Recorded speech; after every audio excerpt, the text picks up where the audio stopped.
você foi presidente da Editora Abril, há poucos anos atrás. E aí eu queria... Como é? O Caba chega... Foi em quanto? Foi em 2015 que você entrou na Abril? Foi de 2015 a 2017, aí 2 anos. Como é que quando o Caba entra numa organização? Como foi a primeira semana na Abril? O Caba chega lá, tu faz o quê? Primeiro dia, primeira hora. E agora? O que eu faço? Falo com quem? Eu tenho essa curiosidade de saber. Você entra numa organização gigante, passando por uma reinvenção louca. O que você faz no primeiro dia? É uma pergunta interessante pelo seguinte, porque, primeiro, para mim foi um pouco facilitado, porque como eu fui presidente da TV Abril há 25 anos atrás, de certa maneira eu já conhecia a casa, conhecia seus donos, a família Tivita, então isso ajudou um pouco. Mas não ajudou nada, porque 25 anos depois é uma outra empresa, com outra dinâmica completamente diferente. Então, a primeira coisa que eu sugiro que a gente faça, e, portanto, procuro fazer, é o seguinte: gerir qualquer negócio é ter a capacidade de dividir com sabedoria o seu tempo entre pendência e tendência. Esse é o maior, vamos dizer assim, maior problema ou desafio que a pessoa tem quando entra numa empresa. Porque numa empresa grande como essa, você é, vamos dizer, atirado num mar de pendências, né? E você tem que gerir o seu tempo para dar tempo a você de se preocupar com as tendências. Num país como o Brasil, isso é muito mais difícil ainda, porque o Brasil é um país que costumeiramente está mais preocupado com o fim do mês que com o fim do mundo, né?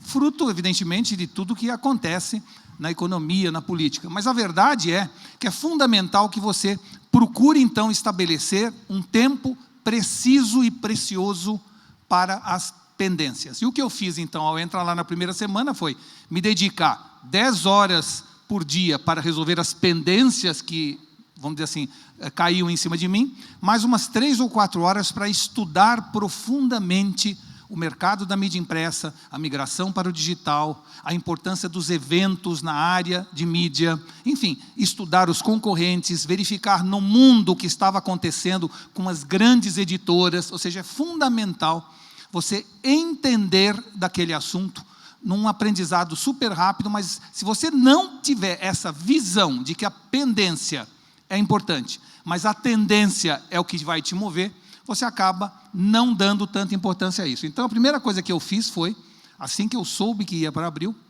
procurar estudar bastante esse segmento, essa área de mídia, os concorrentes, e acreditem que, no fundo, a gente fala de execução, e vamos falar muito agora de execução, mas a execução não prescinde do estudo e da busca da informação.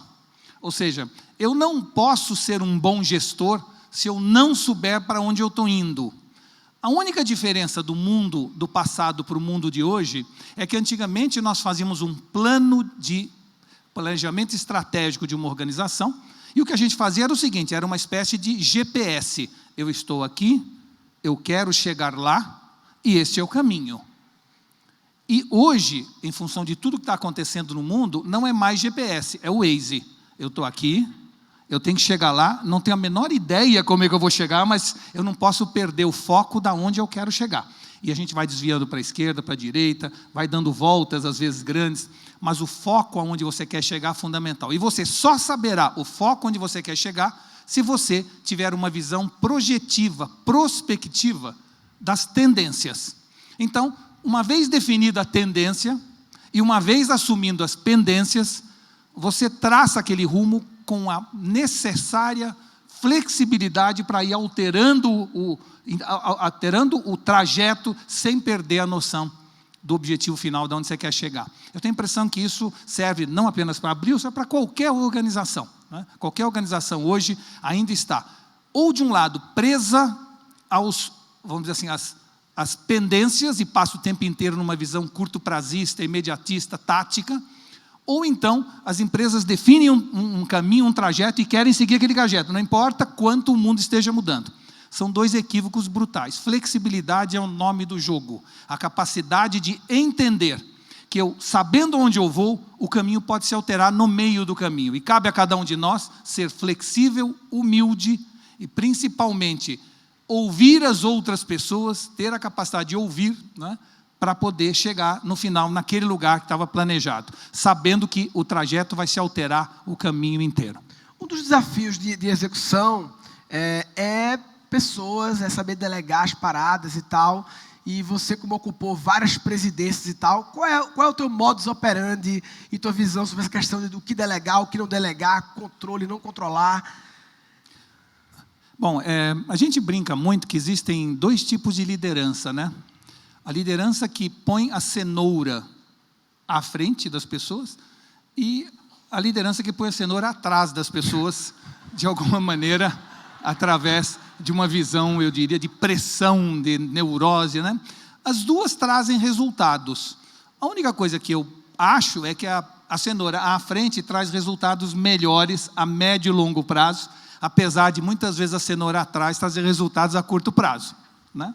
Então, essa é a primeira coisa. A segunda coisa é que a gente fala muito disso, né? Seja para educar uma criança, seja para treinar um adulto ou mobilizar um adulto, exemplo é fundamental, né? Então, eu acredito que o nome CEO, que era o meu cargo na Abril, que muita gente fala que a palavra CEO significa Chief Executive Officer, na verdade, significa uma pessoa com a necessidade do C de curiosidade, do E de entusiasmo e do O de otimismo. Isso é, na verdade, o que deve ter como qualidade ou característica um CEO. Você tem que transmitir para seus comandados, liderados ou colaboradores essas 3 características. A característica de curiosidade, de querer saber o tempo inteiro, cada vez mais daquilo que a gente faz. Entusiasmo para fazer as coisas acontecerem e otimismo para entender que lá na frente as coisas chegarão onde a gente quer, e ter essa visão otimista é fundamental para que eu continue mantendo entusiasmo, e esse entusiasmo virá da busca da informação e do conhecimento que a curiosidade gera. Então, é um trio de características que eu acho importantes para a gente liderar um grupo de pessoas.